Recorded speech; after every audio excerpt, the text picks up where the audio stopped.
তো বন্ধুরা, তোমরা তো অনেক কিছুর পকোড়া খেয়েছো। সাবুর পকোড়া কি কোনোদিনও খেয়েছো? আর একবার খেলে বারবার খেতে ইচ্ছে করবে। তোমরা একবার বানিয়ে খেয়ে দেখো। তো দেখো, যেমন কথা তেমন কাজ। আর আমি সাবুটা আগে থেকে ভিজিয়ে রেখেছিলাম 2-3 ঘন্টার জন্য। তো এই পকোড়াটার মধ্যে দেবো আমি টমেটো, ধনেপাতা, আদা, লঙ্কা, তারপরে ওগুলো সব এক এক করে কুচিয়ে নিচ্ছি। তো লঙ্কা আমি খুব একটা বেশি দেবো না, লঙ্কা একটাই দেবো, কারণ আমার ছেলেও খাবে। তো বাচ্চা ছেলে ঝাল খেতে পারে না, আর আমরা ঝালও খুব একটা বেশি খাই না। তো সেই জন্য লঙ্কাটা আমি কমই দিয়েছি। আর এখানে রসুনও দিতে পারো, তো রসুনটা আমি দিচ্ছি না, আমি রসুনটা অ্যাভয়েড করে গেলাম। কারণ ওই দিনটা ছিল মহালয়া, তো মহালয়ার দিনে আমি রসুন খাইনি, তো সেই জন্য রসুনটা আমি দেই না। তো তারপরে দেখো, টমেটোটাও কেটে নিচ্ছি। টমেটো মিডিয়াম সাইজ করে কাটবো।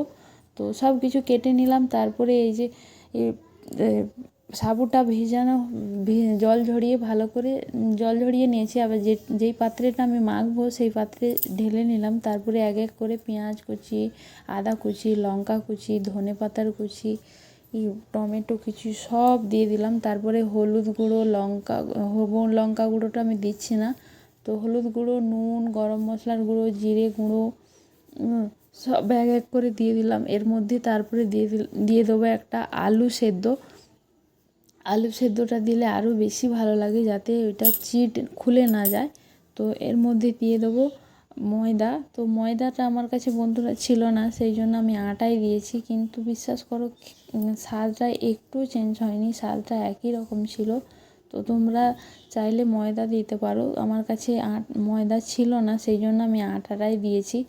তো এটা এবার হাত দিয়ে ভালো করে মাখবো। তোমরা কেউ খারাপ ভেবো না হাত দিয়ে মাখছি বলে, কিন্তু এটা না হাত দিয়ে মাখলে হবেই না, হাত দিয়ে ভালো করে মাখতে হবে। মেখে এবারে তোমাদের মতো শেপ দিয়ে দেবে। আমি আমার মতো শেপ দিয়ে দিয়েছি। তো এক এক করে সবগুলো ভালো করে বানিয়ে নেব। তো বানিয়ে নিয়ে তেলটা গরম করে গ্যাসটাকে কমিয়ে দেবো। তো গ্যাসটাকে কমিয়ে দেওয়ার পরে এক এক করে হালকা আঁচে প্রথম ভাজবো, তারপরে একটু হাই ফ্লেম করব। তো দেখতে পাচ্ছ, এই যে আমি এখানে সবগুলো পকোড়াগুলো গড়িয়ে নিয়েছি। এবার তেল গরম হয়ে গেছে, তো একে একে ভেজে নেব।